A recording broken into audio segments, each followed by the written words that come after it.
I want to welcome you to another Facebook and YouTube Live. If you're checking this out for the first time, this live stream is to support and serve your needs as nurse educators in the trenches, to empower you with practical strategies to better prepare your students for practice so they have the clinical judgment that they need to possess to, again, prepare them for success in their journey as a professional nurse. We haven't met. My name is Keith. I'm the founder of KeithRN.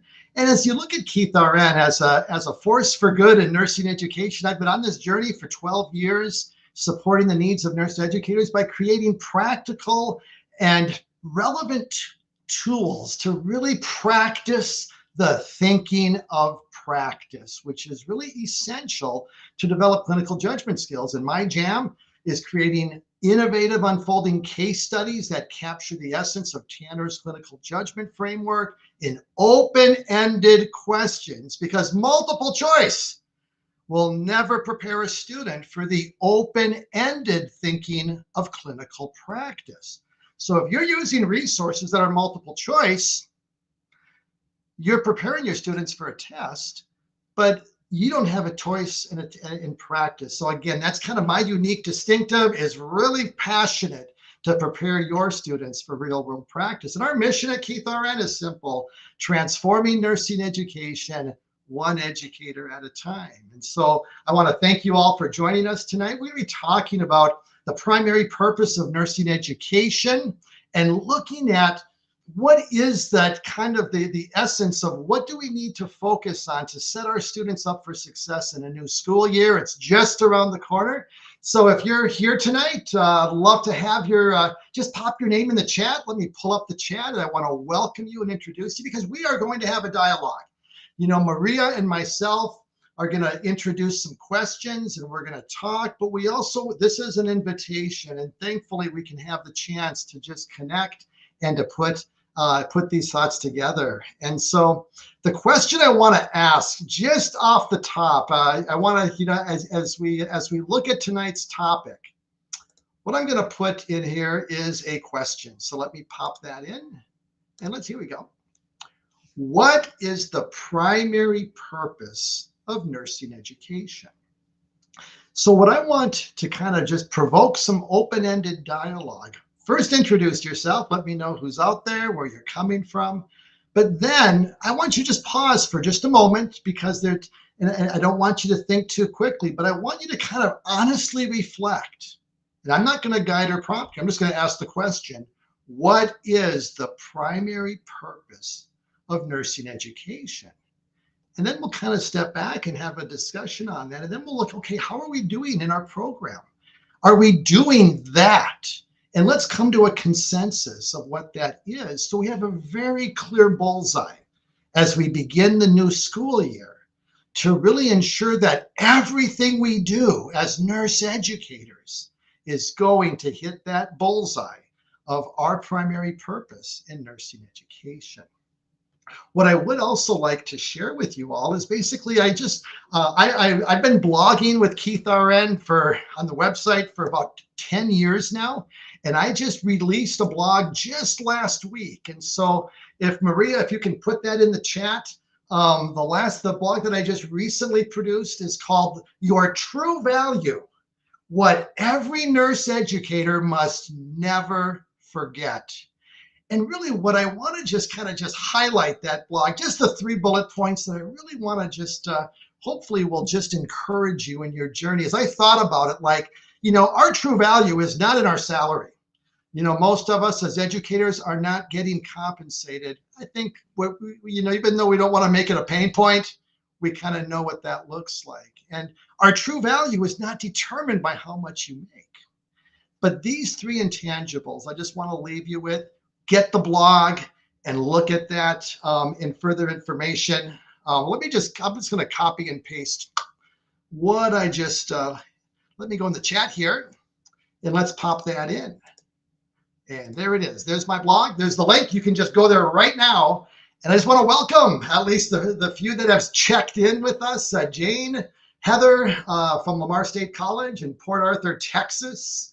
Rachel in Louisville. Thank you, Heather, for coming. And Shelly, good to have you from Purdue University. And so check out that blog. But the three things I just wanted to highlight, never forget this as a nurse educator. You are positively impacting the next generation of professional nurses.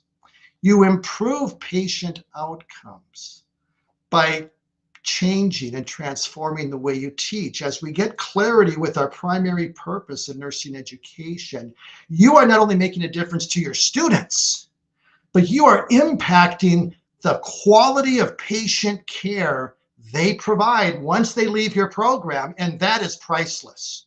Your contribution to the profession of nursing, improving patient outcomes by changing the way you teach. We can't do 20 the way we've always done it. We have got to innovate and make active learning and practicing the thinking of practice our passion.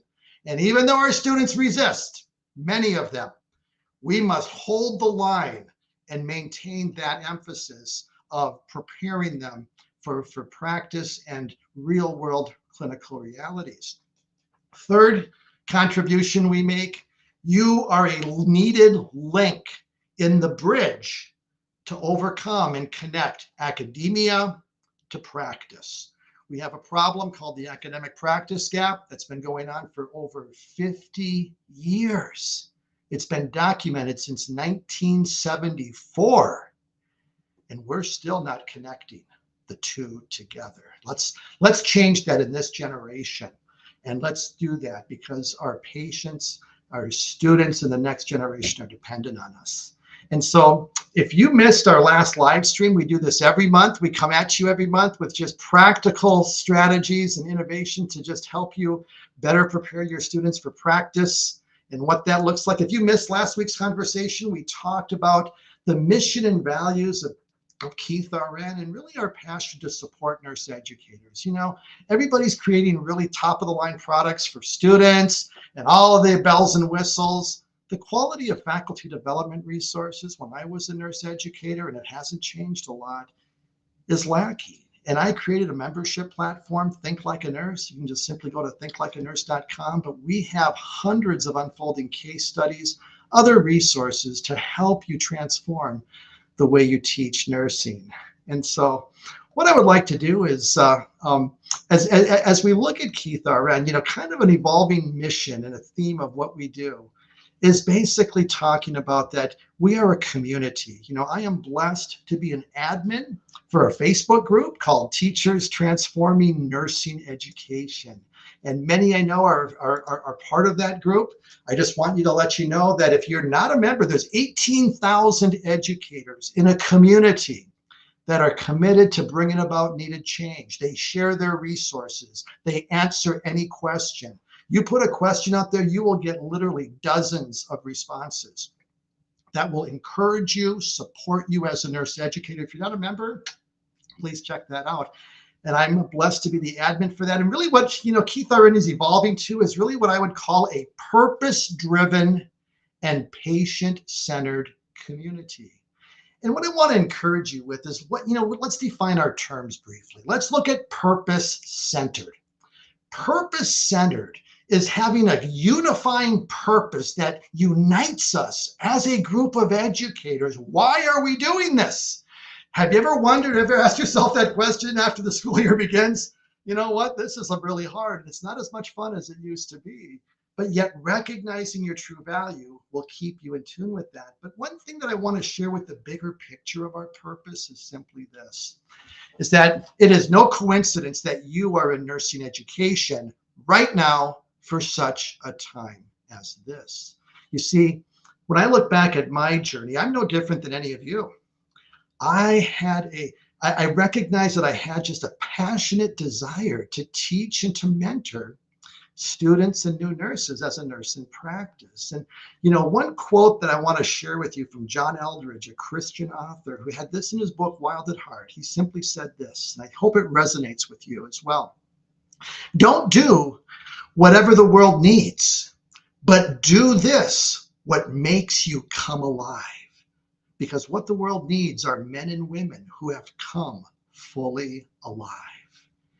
And I bet most of you can resonate that when you teach, when you are in that sweet spot of using your God-given talents and abilities and we are called to steward what we have been given. We come alive. You know, Facebook Live, I mean, I love just having the opportunity just to connect, to share, to encourage, and just, you know, be a positive influence in nursing education and just using my abilities to teach and to serve others. And again, I'm not that unique. I think all of you here can resonate with that. And so let's look at our purpose, our calling. It is no coincidence. We need to stay true to that. And we also must be patient-centered. You know, if there's one thing that we must maintain our focus on in nursing education is being patient-centered and patient-focused in all that we do. You know, it's all too easy to just, you know, lose sight of our primary purpose and drift away from what that looks like. But when we recognize that everything we do must focus on the patient, that our students recognize that the new semester, the new year, it's not about you. Nursing is not about you. It's all about the patient and being the best to improve patient outcomes. And we have to set that tone as nurse educators. So I'm just kind of sharing some thoughts and some encouragement as we get started. But what I'd love to do right now is bring in Maria. Maria is our nurse educator consultant at KeithRN. She's here to support your needs in the membership platform, Think Like a Nurse, and help you use the resources. Maria, welcome. Thank you for joining us tonight. Hi, happy to be here. Yeah, and why don't you just briefly share your role and highlight what you do with KeithRN to support the needs of educators. And again, there's no cost to any program for your services. It's just an extra benefit to help support their needs. So anything you'd like to share, I'll give you the floor. Sure. As Keith says, I'm the nurse education consultant for KeithRN and the Think Like a Nurse membership. And if you are a member of the Think Like a Nurse, I'm basically your go-to person for all things related to the membership. So if you have questions, if you have feedback, best practices for using the resources, you want to know what evidence we use with our resources, any questions, anything related to the membership, I am your go-to person. And if you are not a member and you want to learn more about the membership, we do offer an individual membership and a departmental membership. And I am your go-to person for that as well. So if you have questions about the membership, if you would like to see a demo, a live demo, you know, via a Zoom room, I guess when I say live, I mean virtual, live. I am your go-to person for that as well. And I'm really, I'm going to call myself a concierge for the Think Like a Nurse membership, because I will follow you from sales on through until death do us part, if you will, because I know once you have the membership that you won't want to let go of it, because the tools are so valuable and will save you so much time. So that is my role. My email, there you go, is right on the screen, maria@keithrn.com. So do not hesitate to contact me if you have questions about the membership or if you are a member and need assistance with the membership. Awesome. And so let's put it on the, I'm going to put the opening question I had, Maria, for today in our discussion. This is a dialogue. And so we're going to talk in the chat. We're going to dialogue with everybody who puts a comment in the chat. But let's have clarity as a group of nurse educators who've joined us tonight. I want to thank every one of you. We had a great turnout tonight. It is such a pleasure just to have, you know, really a conversation and to support each other and to answer your questions the best that we can, but also interact in the chat, and we'll highlight that as well as we talk about these really important issues. And so really we'll start with a few questions. And our opening question is, what is the primary purpose of nursing education? That really will ground us, because we really need to kind of put first things first to really strengthen the quality of nursing education so our students are better prepared for practice. And so I've got one comment I'm going to pull up here, Maria. It's a long one. I'll see if I can. I don't think it's all going to fit, but I will read what she put in here. And Debbie, thank you for responding. She says this: the primary purpose of nursing education is to prepare individuals to become competent, compassionate, and skilled nurses. It aims to develop the clinical knowledge, critical thinking, and professional values needed to deliver high-quality, patient-centered care. Nursing education also emphasizes effective communication, ethical practice, and lifelong learning to ensure that nurses can adapt to evolving healthcare environments and advocate for patient well-being. Now, Debbie, you put a lot of thought into that, and there's a lot of things to unpackage here, Maria. And I would love the feedback from the group here that's here live, because you are blessed if you know, this link lives forever on the internet. Nothing goes away on the internet, but this link is on the Facebook and YouTube channels, and you will share this link if you're on our email list. But this is a very well done, it's kind of a synopsis and a summary description that actually says some things better than I could, Maria. And I really, I always kind of tend to simplify things, but I'd love your thoughts on this. And Debbie, I want to say thank you for sharing it. I'd love to get some other feedback from the group, but really let's unpackage this, Maria. And what stands out to you, that if you could speak your heart to educators and just kind of, looking at really what is needed to strengthen and develop our new nurses into the next generation that will stay the distance, that will not just graduate and pass the NCLEX and then leave after a year or two, but are going to be retained. I'd love your thoughts on that. I'd like to get you to respond to that. And what stands out to you in that comment, and what would you add to that? What stands out? Well, I think I'm looking at Skylar's response as well, and Skylar also says competent, confident, compassionate, and I noticed that Debbie used the word compassionate as well, and I think that stands out to me because we have a tendency, especially as educators, to focus on the knowledge and the skills, the academic piece of it, if you will, and sometimes we don't really spend any time speaking about caring and compassion. But we know that that's a huge part of nursing. And I think that's sometimes a part, though, that unfortunately gets overlooked. So I appreciate that Debbie and Skylar both used compassionate in their descriptions of nurses. And I think that that is something that we all need to be sure that we discuss. And I think this goes back to being purpose-centered and patient-centered. Our purpose defines us and unites us, and that purpose should be to not just care for patients physically, but to care for them psychologically, emotionally. It's a holistic care of the patient, and that's so important. And that's what separates us nurses from other healthcare professionals. So that's why it's so important for us as nurses. Absolutely. And, Maria, really when you look at human beings, we were created not just as a physical body, but we are, as you said, we are a spiritual being. We have an emotional soul, our mind, our feelings, our emotions need to be cared for, as well as the physical body. And when you look at kind of medical practice and nursing practice, medical practice grew out of the Hippocratic tradition of Greek medicine, which was body only. The Greeks were only focused on the body. Nursing evolved out of a biblical worldview of the teachings of Christ, the parable of the Good Samaritan, and the early church provided that compassionate care that Christ demonstrated.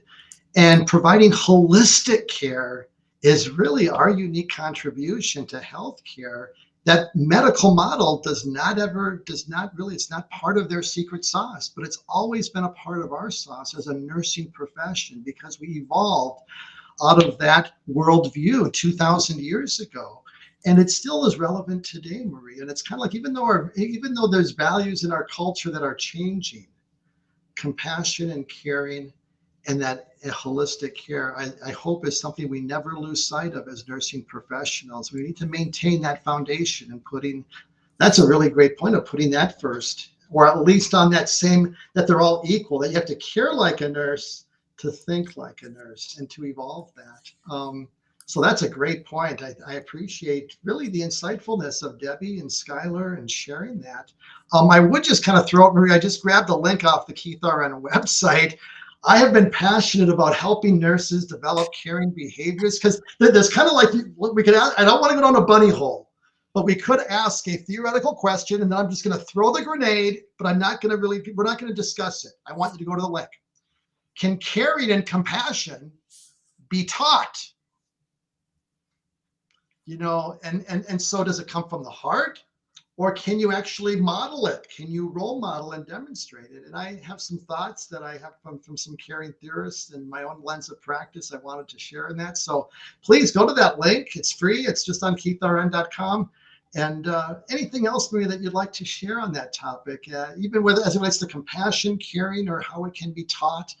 How do we begin? Maybe let's have a little bit of a discussion about how we can, where does that begin? How do we begin to enculturate our students? Because what Debbie brought in was some very powerful statements about professional identity, professional behavior. And so, we've talked about that in the past, but when you look at, some of these, as you look at that identity and role modeling, how do we basically get our students, Maria, over the course of 2 years to kind of go from a rough or raw recruit, like in the military, to being a professional soldier, if you're in the Marines or any branch of service, or more importantly, for our profession in nursing, to really develop and to enculturate, those values? How do we get there? Or what's our starting point? What's that progression look like? So as educators, we can communicate these things to our students from day one. What does that look like? What do you think? Yeah, well, I was looking at Rachel and Keith. I apologize, but for some reason I don't have access to any of the tools. I don't know so I apologize. That's why I'm not bringing over comments. So, Oh, no worries. I can do that, and you just tell me what you want brought over, Maria. well, I was looking at Rachel's comment. Rachel, okay, there's her, Rachel. I'll let you comment on it. Go for it. Well, it says we need to be better in building professionalism in our next generation of nurses and students. And that's kind of where I was going to go. So, Rachel, I would love to hear you say more about that. If you want to put in, how do you build professionalism in your nursing students? And I'll throw that out to not just Rachel, to all of you. How do you go about building professionalism? I think, Keith, you mentioned role modeling. Role modeling is a huge part of that. My mom used to say to me when I was little, don't do as I say, and don't do as I do as I say. But that's not what we should be telling our students. We need to be walking the walk and talking the talk. They notice, they watch us, and we need to be positive role models. So I think that's number one. And then the other piece that Debbie also touched on is ethical practice. We need to teach those ethics and values that are core to nurses. And I say teach. They need to know them, and they need to be enculturated in students. And they, again, need to see us role model it. And we need to discuss it in clinical, in class. So if you're doing case studies in class, which I hope most of you are, because case-based learning is the way to go. We are a patient-centered profession. Then we should be talking about those ethics in every case that we review. So I think communication, being sure that we're communicating our expectations, that we're role modeling that behavior, and that we are talking about it. I keep saying that, but it's just like academic integrity, which is near and dear to my heart. We all want to assume that students know what to do, and we don't want to spend the time to talk about it. But if it's important, we need to talk about it. So I would love to hear from the audience as well about how you go about teaching professionalism and how you go about addressing the ethics and the values of nursing with your students. And that begins, Maria, when you look at the values, that begins with like what I see as core is basically integrity and honesty and that whole issue of, when you look at the problem of cheating in nursing education, if we focus and talk about the values in the integrity, we have to acknowledge, what? The temptations are going to be there. You're going to be tempted to want to take shortcuts in your nursing education. You're going to be tempted to search the internet, use Chat GPT inappropriately to write this and that. You can go there, but yet as professional nurses, we are the most trusted profession of all for a reason. It's because of our integrity, and people trust us, and you don't want to violate that trust. And it begins today in nursing education, and that we're going to create a culture even, and I know that's easier said than done, but yet, the temptations are always going to be there, Maria. And we've got to kind of, and again, that's where, I mean, even a thought or two on high stakes and low stakes testing, if you have a thought you want to share about that. Well, I want to share a general thought about academic integrity. I don't know who said this, but how we do anything is how we do everything. That is important when it comes to integrity, because the research shows that if a student, I'm just going to use the word cheat instead of misconduct. I'm just going to be, down and dirty. If a student cheats in school, they are more likely to cheat in practice. Well, we all know that cheating in practice could be the difference between the life and death of a patient. So if we think how we do anything is how we do everything, if we are willing to cut corners in school, if we are willing to cheat in school, we're willing to do it in practice. And again, it's life or death. And we need to be sure that our students understand that. I don't want to go down the rabbit hole unless you guys want to please put in your comments. But I don't want to really go down the rabbit hole of academic integrity, because I can get pretty passionate about that. But there is a lot that we can do as educators to be proactive in preventing cheating. We shouldn't be concerned with catching our students. We should be concerned with preventing it in the first place, because there is no place in nursing for academic misconduct or cheating. So Rachel says, role modeling, consistency, and correction if needed, but also be real with your students and letting them know that you don't know everything, and showing compassion to yourself and your students. Well said, Rachel.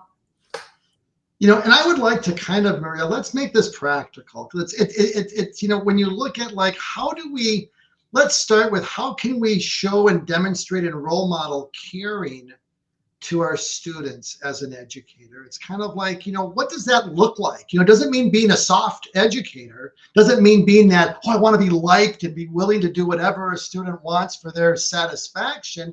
But what are the practical ways? For some of us, we need guidance. I know that I do. What does it look like to communicate and to demonstrate as an educator that you really care about their success and their overall well-being as a student, not just to get them through the program, but you care about them as a person? Because when a student knows that, they will literally go to the mat. I mean, if they know that you care and you have their best interests, not just to, you're not there to be that taskmaster, but they know that deep down you care and you want to pull out the best out of them like a clinical coach, and to pull it out. What does that look like practically? So we can talk about these things. Let's talk about how we can practically demonstrate like the caring and compassion to our students that Rachel talks about here. What does that Well, there are some great answers in the chat. Rachel says, learning their names and life story. Yes, well, let's get back. That is practical, and that is fundamental, and that is absolutely true. Yeah. Thanks for sharing, Rachel. Pamela says self-care. That's so important, right? And role modeling self-care.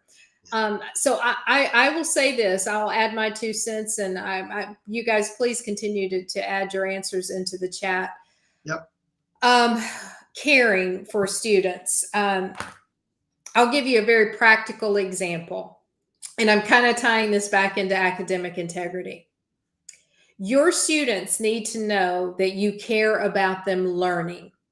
In other words, it's not about performance, how good your grade is, how good of a grade that you can earn. It is about learning. And that means that you do need to show some grace from time to time. Just because a person is in school doesn't mean that life stops. Family members get sick, family members die, They have medical issues. And when a student cheats, very often it is because they feel they have no other choice. They have a high stakes test or a high stakes assignment. It's 20% of my grade. If I don't get it turned in, I am going to fail. Therefore, I'm going to go online and get some help because I can't fail. Well, we need to show them the grace that if they come to you and say, my mom has terminal cancer, and I haven't been able to get my paper done or haven't been able to study for this final. Can you show them some grace and say, you know what? I completely understand. Let me work with you. Do you need another week, or do we need to give you an incomplete until you can turn it in? Do we need to wait and put your test off for a few days? That's showing grace. That's showing that you care. That's showing that you want them to succeed, that you're not black and white. Because guys, I will tell you, I am a type A, black and white type of girl. But at my late age, I have learned there's a lot of gray in this world, and we have to learn how to deal with that gray and show our students grace. So that's just a small example of what it means to show some caring and some compassion for your students. And I will say this: I had a student years ago. It was actually just my second job teaching, so I was a fairly new educator. And I had a student who failed my class, and she blamed me and she hated me. And she had to come back and take my class again. And she tried to make my life, I'm just going to say it, living hell. But I continued to show up and show her compassion and show her that I had no ill will and that I wanted her to succeed and that I was going to help her succeed. She did succeed. And we had a very emotional moment at our pinning ceremony, and she became one of my favorite students, and I became one of her favorite instructors. But it was just because I showed her some compassion, some grace, and that made all the difference. And I found out, long story, found out that she was going through a lot in her life, and the fact that I had showed her a little bit of grace meant the world to her. So that's very important. Yeah, that's awesome. Susan says, ask how they are doing. Ask how they are doing and really mean it, right, Susan? How are you really doing? An open-ended question, and pause. And just, you're going to get somebody saying, going to open up what a lot of other students are thinking. Is that kind of like a good classroom opener? When would you use that, Maria? Would you kind of, is that kind of like, would you use that in the, just if you sense the tension or just the challenges of a new year, and just kind of, if you're just perceiving some of these challenges, to kind of just call it out in a positive way and say, before we get started. Yeah. I've done that. I've stopped class in the middle of class and said, okay, I sense a anxiety or just a negative cloud over this class. Tell me what's going on. I've done that before, and there's nothing wrong with doing that. In clinical, I'm sure you guys have had to pull students aside and say, tell me what's going on. You're not yourself today. Tell me how you're doing. And as Susan says, and truly mean it. And they know you can't fake it. Yeah. And that's where we just be authentic. And the other side of the coin is, Maria, how much as educators should we be kind of in the same way? It's kind of like there's some boundaries here, but what's kind of like, are there things that you have shared with your students, and just, whether it be publicly or privately, to kind of just empathize and identify? Is there, any thoughts or comments on that? I have, you probably know, Keith. Well, Yeah. I don't know. Maybe not, but I have very rigid boundaries. I have very strong boundaries. I'm a pretty private person, so I don't share a lot usually. Right. But we do need boundaries. We need to set professional boundaries with our students. I've seen some boundaries crossed, and it's not pretty, and it usually doesn't end well. But you set boundaries, and what I would say to everyone here is share what you are comfortable with. If you have a student that is going through a hard time and you've been through it and you are comfortable sharing it, share it. If you're not, then don't. You can still empathize. You can still ask that student, how are you doing? Tell me how you're doing. I'm concerned. You can still show concern. You can still show care and compassion. But share what you're comfortable with. To me, that's the most important piece of that. If you're a private person like me, you're probably not going to want to share a lot. Some people are more open and don't mind sharing. And if you're comfortable with it and it's not crossing a professional boundary, then I say do it. Yeah. Very good. And even Susan just kind of commented that she starts some of her classes with that same question of how are you doing? So, that can be done anywhere, anytime, wherever it's appropriate and needed. So, well done. And so as we look at, so if we were to distill it, what I would just kind of, as we look at the, kind of the foundation I think that we want to lay as nurse educators, it's really in essence comes down to a couple of different things. It really is developing that the underlying foundation of the values, the ethics, that professional identity as a nurse, as well as that knowledge that leads to the application of knowledge using clinical judgment and reasoning skills to, again, always centered about preparing our graduates for real world practice and the challenges that they're going to face. And so as we align everything that we teach with what is going on in your community, whether it be, wherever you are, because the nursing education is going to be tailored to the settings that they're going to practice in your immediate area. Typically, the curriculum is informed in that way. What does that look like?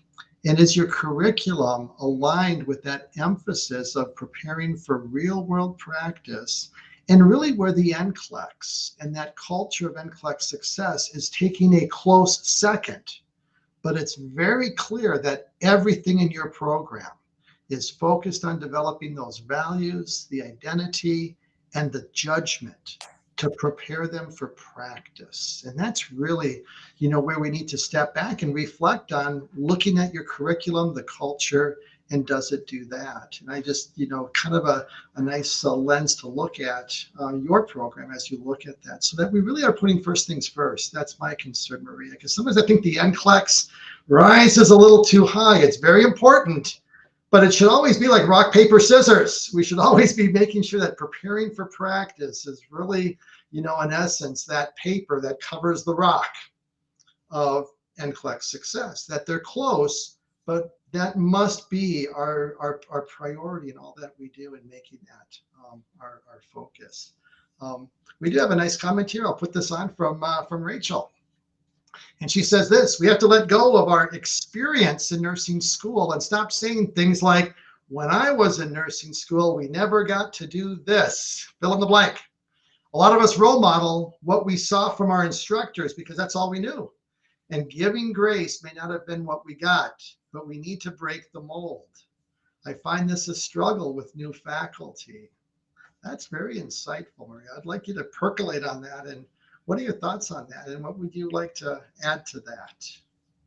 No, I when I read that, I thought twatty, the way we've always done it. We are so comfortable with the way we've always done things that sometimes we don't want to get uncomfortable, and we need to be comfortable with being uncomfortable. We're dealing with several different generations in our classrooms today, and they didn't learn the way they don't learn the way we learn. We know that the way we learned is not the best way. We know that now. There's research and evidence to show that. So of course we do have to. I like what Rachel said, break the mold. We need to break the mold. We need a new mold for sure. Yeah. And I think that's really a nice segue, Maria. I'd like to kind of just throw this question up to the audience, but what molds do you need to break in your program? It doesn't necessarily mean you, could be the program as a whole. But let's have a little bit of a discussion about what are those molds that we need to break, the way we've always done it, that really need to be challenged and confronted, because we really need to be change agents. If we're going to bring about the radical transformation that Dr. Patricia Benner set before us 14 years ago in educating nurses, a call for radical transformation, Dr. Benner meant what she said. We must be radically changed. And the way we've always been doing it, especially in the classroom and the culture of nursing education, we as educators, those that have seen the light, have taken the red pill, and they see what is true, we have got to confront and to challenge the status quo that is unhealthy, that is not helpful, that is keeping our students and keeping this academic practice gap from existing for another 50 years. We've got to be willing to break the mold. And I love what she said with that. I think that captures my heart and why I started my journey with KeithRN, just creating practical resources from Dr. Benner's work and just contextualizing content, practicing practice, and writing the best possible case studies from my lens of practice. But as you look at your story, as you look at your program, or look at, your own journey as an educator, let's just be honest and let's reflect for a moment, because none of us are perfect educators. We are, every one of us, a work in progress. So let's just acknowledge that. We all have fears that keep us stuck. We fear our students. We fear our colleagues. We fear, our student evaluations. Let's be honest. And they keep us stuck. And that's not helpful.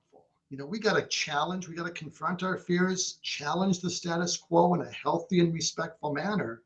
But change is inevitable. In order to radically transform, that caterpillar can't just stay a caterpillar. It's got to evolve and change dramatically. And I think this radical transformation that Dr. Benner set before us is still not realized, or we wouldn't have the challenges we're experiencing as a profession. So let's put some thought into that. What do we need to change as educators? What are the molds? And let's see if we get some results, get some feedback. There's always about a 30-second delay, but let's. Well, Lynn has a great comment. She's getting us into the clinical setting. And Keith, I know that you've got that article about clinical that I know that yeah. So I'm going to let you speak to that. This is, I'll put the link in the chat, but it's basically came out in 2021. It's called Traditional Clinical Outcomes in Pre-Licensure Nursing Ed, an empty systematic review. And this basically is telling us really quite simply this tragic fact. We have no evidence to support the current models of clinical education, especially the apprenticeship model of 8-to-1, 10-to-1, 12-to-1, students to faculty ratio, and just letting them, and just doing what we do. We have very little research to support most of what we do in nursing and clinical education. We are an infancy of profession compared to medicine. And we don't have strong research. We have research, but it's very weak. We need to strengthen our clinical research and everything that we do to inform practice. But the bottom line is that this is where we really need those that are pursuing doctoral degrees and others to do some research. I know that I plan on doing some research with some of the resources that I've developed, and hope to have some things that will be published in the next year or two. But the bottom line is that we have to challenge the status quo, because we don't even have the research to support it. And so therefore, we need to be willing to change and at least go with what we know to be true and what we know from our lens of practice to be true. We all know that, it's all about the patient. It's about providing about developing our clinical judgment for safe patient care, and really utilizing our lens of clinical practice to inform, what is important to teach our students. And so as nurses, we already have it here in our heart and in our head. We know, but sometimes the culture of nursing education, again, can squash that and make it about lecture and content and the sage on the stage. I would encourage, we're very wise and creative and talented individuals. Let's make sure that we're really using our own critical thinking skills in nursing education to really follow the evidence. And that's what I've done with KeithRN as best I can to guide educators to best practices, active learning, case-based learning, which there's multitudes of evidence to support that pedagogy. And so, again, just some of the things that I've learned in my journey, Maria. But yes, if you have anything else to add, I'd love to. Well, I'm gonna kind of tag on Mary's comment about being. She Yeah, said go right there. being the mentor I needed helps me continue on as a nurse and educator, and so I think that brings in the importance of mentorship. And Yes. I'm kind of tying that in with Lynn's comment, because both of these are very important in the clinical setting as well. And in the clinical setting is where we have usually our preceptorships, and we're sending our students off with nurses. And I know there can be conflict and incivility in those situations, and that can be an area of concern.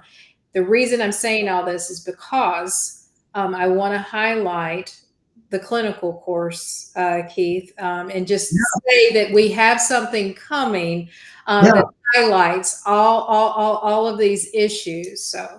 Yeah, no, and I want to share that, one of the things that I've realized in nursing education is that we don't have a comprehensive approach to developing our clinical educators, especially those that are brand new. Like, I was a staff nurse, passionate to teach, never taught students, and I wanted to check it out and be an adjunct. I got very poor mentorship. I got like a folder of articles from the journals of nursing back in the 90s on how to teach clinical. All right, I did my best, and they gave me the orientation, and here's your paperwork, and figure it out. That is all too common. But how ineffective when, really, it's kind of like, would you trust your kids to a babysitter that you just got off the street and just kind of, here's my kids, take them. Oh, we got it back in 3 hours. You'd never do that. Yet that's how we're really mentoring our clinical adjuncts who need that structure. And so really, one of the things that we're in the process of completing is a comprehensive online clinical course that involves just concise modules, easily digestible, numerous handouts and resources to operationalize how to plan a clinical day, just kind of going from step just throughout the entirety of just what a staff nurse who's a new educator needs to know. That's our audience. That's kind of the mindset. So if you're a new clinical educator or wanting to think about it, this course will support and provide a comprehensive yet concise mentorship for clinical faculty that's unlike anything in the marketplace. And so it's really going to be something that, that I think will be very helpful, as well as incorporating best practices. And so it's all about, again, what does the research tell us, and how do we make it practical, not make it scholarly? A journal article it has a certain tone. This will be very practical, professional, casual, easy to digest, and make it very possible to really strengthen our clinical faculty, whether you've got experience, inexperience, or brand new. And so, yeah, that's coming probably within the next couple of months, Maria. And so when we have that ready and we're polished and ready to go, we will have a Facebook Live, and we'll share that with the world and get it out there, and looking forward to that. So thanks for the teaser. Glad to share it. Well, it's addressing clinical, so we need to put that teaser in. I'll move on to Debbie's. Hi, Debbie. Good to see you. Debbie basically is talking about the importance of active learning, and that we need to get away from traditional lecture-based teaching. And I will just say this. That's really what the Think Like a Nurse membership is. It's case-based learning, it's active learning tools and templates. And this book tells you that in order for you to learn, you must be actively engaged in the learning. Learning is not passive. It is not something that just happens to you. You are not learning if you're sitting in a classroom listening to lecture. It's not passive. You've got to be actively engaged. You have to use that knowledge. So I think that's a very important point, Debbie, and appreciate that comment. Yeah. you want to go to another one, or do you want to? What, do you have anything else you want to say? I would just like you to define active learning. Because we have let's just define that real briefly, Maria, just so it's like, what is active learning? Yeah, I don't have Monina's article on my desk. Well, you got something I know you can share because you know this information. But I wanted to share Monina Tantuico. She is a person who has really done a lot of research on active learning, and I thought I had her. I thought I had her article right here. She is a person, though, that we use in our presentations. We reference her. I thought I had it right here, but I don't. We reference her article in our presentations, and we were doing a presentation earlier this year. We referenced her article, and unbeknownst to us, she was sitting in the audience. And so she was very excited that we were referencing her article. But Monina has an excellent example of a definition. You're just like critical thinking, you're going to find a lot of different definitions about active learning. But active learning, I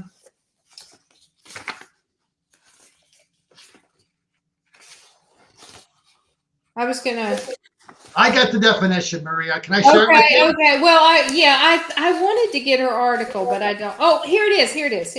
All right. If you got it, go for it. But I found the article. Yeah, no, the essence of active learning is this. It's a learner-centered process that engages the learner in higher order thinking and reflection activities. Students interact and become active participants in the learning process. And the educator must create a meaningful and engaging environment seasoned with ongoing constructive and non-judgmental feedback. And so I think, to me, what the key in that definition is, Maria, is that it's higher, it's higher centered learning. It's really developing and practicing the reasoning and clinical judgment skills that, again, practice the thinking and practice the complexities of clinical practice. And that's why we need to be careful that things like games and other, kind of lower activities, they're more knowledge emphasis, but yet gaming and some of the things that we see that are very popular are not necessarily higher active. They are active in the sense that they're engaging, but they're not higher level thinking. And so I think that's why case-based learning is such a powerful strategy, especially when it's used with open-ended questions where they need to reflect and think and practicing kind of some of the complexities and the realities of clinical practice. And that's where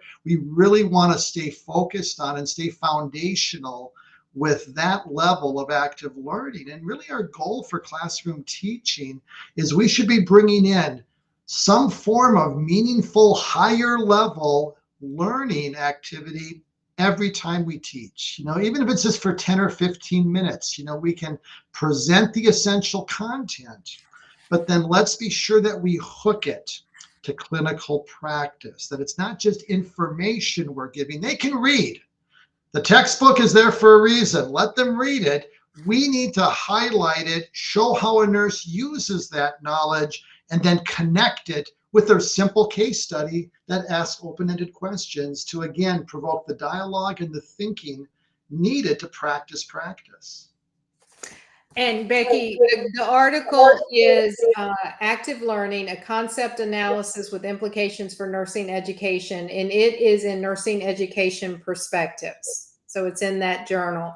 And you have to excuse me, but Susan, I take it to heart. I want to be sure that I know how to pronounce people's names. So you can see there that I wrote out Monina's last name so that I would be sure to pronounce it correctly. So that's what you see there.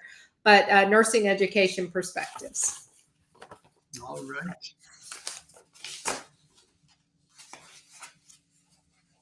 Well, let's just kind of look at some of the comments here that we just have just a few minutes here, Maria. And I'm just looking at just a comment here, just at the very end here. Jane says this: it comes down to who is going to pay for change. You already said that educators are not paid as well as some. And I'm not quite sure what you mean as far as paying for change or for looking at the, the resources or the things that are available to us as educators. What I would comment though, as we look at, even the membership platform that we offer, Think Like a Nurse, is accessible for $59 a month. You can cancel anytime. You can use the coupon code I've shared earlier. The bottom line is that a lot of us as educators will just simply look at the dollars and say, $59, I can't afford that. But I think it's really important to step back and say there are some things that if they'll save you 5 to 10 hours a month of prep time and getting some of your margin back, developing the clinical judgment and practicing the thinking of practice, some of these things, your time is priceless. It's worth, you're worth 60 an hour, regardless of what you're getting paid. If you can get back 5 hours or more every month, you know what, that's priceless. And so I want to encourage us as educators to just kind of look, we put a lot of work into this platform. What's really exciting that we've updated it. And in the next 7 to 10 days, we have some incredible enhancements to the platform. And Maria, I'll let you, since you've been on the ground zero and helping that, just why don't you highlight some of the things that we've added to the platform that will strengthen even the, for those that may be familiar with it or are already members, what are some of the things that we've got? So I'll let you describe it and put it in your thoughts as our consultant. So for those of you that are members, it's not a major change, so don't get overly excited and anxious about it. It's a good change. It's a good change. It's a positive change. Exactly. Even though it's change, it's still a positive change. Most of the changes are functionality. Easier to navigate, easier to find what you're looking for. So just a reorganization of the layout so that it is more streamlined. We also have, I call it an enhanced search functionality, but what we've done is just improve the search feature by making it more prominent on the page so that you have an easy reminder of how to find something on the page. What I found working with educators is that many in the site did not even realize that we had a search button, and that search button is so beneficial for quick access to what you need. We also do have some updated content. We're going to refresh some content and make it a little more clearer, more concise. And we're going to add an area for nurse consultant services. So you're going to find the consultant's corner where we'll have some informative videos and documents, some updated FAQs there for you, and educational sessions and open office hours that I will be holding every week. So those will be added. And then the really cool thing, I will say, the fun thing, the exciting thing is that we're adding new additional content. And we're going to add student videos and a student success course and even more faculty development. So we're going to have more student-oriented and student-centered resources and also more faculty development as well. And Keith, I don't know if I captured everything. No, you did a great job. And what I wanted to highlight, Maria, what I'm going to share in the chat just for the educators here is that you put together an incredible document for us called a curriculum map of basically all of the resources in the platform with all of the courses in nursing education, whether it be fundamentals, pediatrics, med-surg, pharmacology, and aligning that with the different student handouts, the case studies. And so you can kind of see the big picture of how you can really use, the content to really be a curricular solution to, again, providing active learning that emphasizes clinical judgment and does case studies like no other. And so your map that you developed for us several months ago is in the chat. You can just download the PDF. You don't have to be a member to access that. That's just a PDF. And I encourage all of you who have an interest, who are either members or would like to learn more, to kind of see the scope of what we provide educators, a very valuable resource. And then Maria, you have her as an available consultant for any questions or comments as they may come up. And so just wanted to share that. And just in closing, we'll just again, put Maria's email up there. It's very easy to remember.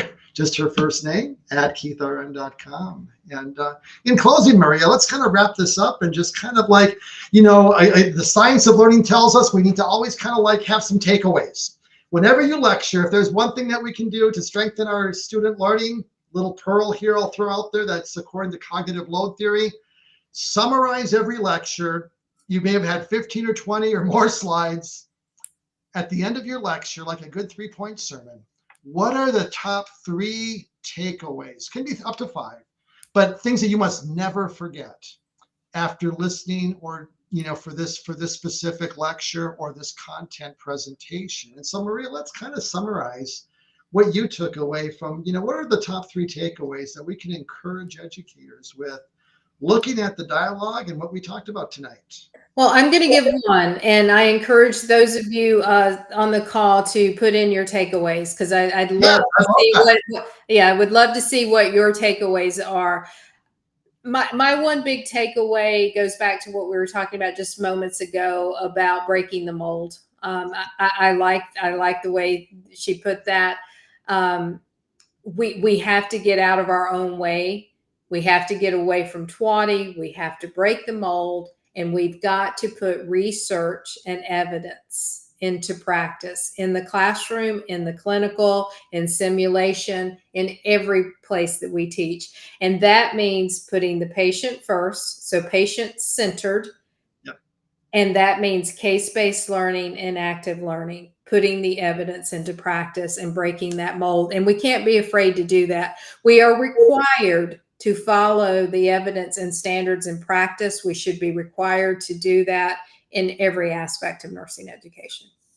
Yeah, and what I took away, Maria, and we'll wait for any comments there, but my other thought was just the emphasis, and I love the way the educators brought this out, was the emphasis of the art of nursing, the importance of caring, compassion, the values of our profession, the professional behavior and identity, and really making that front and center. And like you said, being intentional with it. You can't just kind of assume it and expect like osmosis. It's going to kind of come and going to fill their hearts. No, you got to speak it. We got to teach it. We got to make it practical and really emphasize that reality. And so as we look at educators and our importance of role modeling that, will demonstrate so powerfully, as the core foundation. And then we build on that with the knowledge and the clinical judgment that again aligns with preparing for practice. But yeah, I love that focus of the values and and that foundation of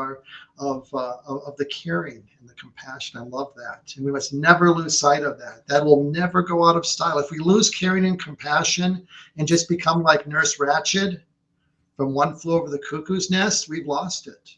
And we'll never recover from it. So we must really carry the torch, every one of you who are listening to this, to be a strong advocate for really recognizing that we live in a postmodern culture, which means that every value is relative. And that's not true. That's a lie. Because there is something called truth, and it can be known, and the values of our profession embody truth like no other. And if we lose that sense of those values, we will never recover, and we don't want that to happen. I love our profession too much, and it's too important for the work we do. So let's hold on to that. Let's carry those torches and our passions to make a difference to the next generation. And so every one of us are called to steward that. And it's my pleasure to be your encourager, and me and Maria got your back, and we'll do our best to support your needs in nursing education. We'll close with some couple comments here, Maria, so we can give our audience again they're here live, and here Vicki just said I jumped on here late. I attended a conference with both of you in April, and my biggest takeaway is always active learning, using those activities to reinforce learning. So that's kind of what she's just aligning with what you've already said, Maria. And Rachel has this closing comment that active learning needs to be at a higher level, not just the surface. So I'm glad we threw that definition in there. and made it stick for you, Rachel. And if nothing else, put that, get that article and get that abstract in the article from Monina, and you will be blessed, and will strengthen that foundation for you. So other than that, I think it is time. I want to thank you all for joining us. This has been a really invigorating discussion. And one of the things that we're going to start to do with our Facebook Lives, just to kind of give you all a heads up, is that, Maria and I monitor the chats in our Teachers Transforming Nursing Education group with over 18,000 educators. We look for the hot topics, the buttons that are being pushed that get like 100+ comments. We're going to be paying attention. And as we look at what's trending in the Facebook group, we're going to make that our decision for kind of what our evolving topic will be as it relates to what we can address with confidence with KeithRN and the work we do. So please continue to be a part of that community. Start to keep engaging with the content and the posts that are there to support the needs of other educators. And we will do our best to continue the conversation in kind of a different way where we can dialogue about it, talk about it, solicit feedback, just as we've done tonight. So really, it's our pleasure to be here tonight. Thank you, Maria, for joining us, and we will see you next month. And good night, everyone.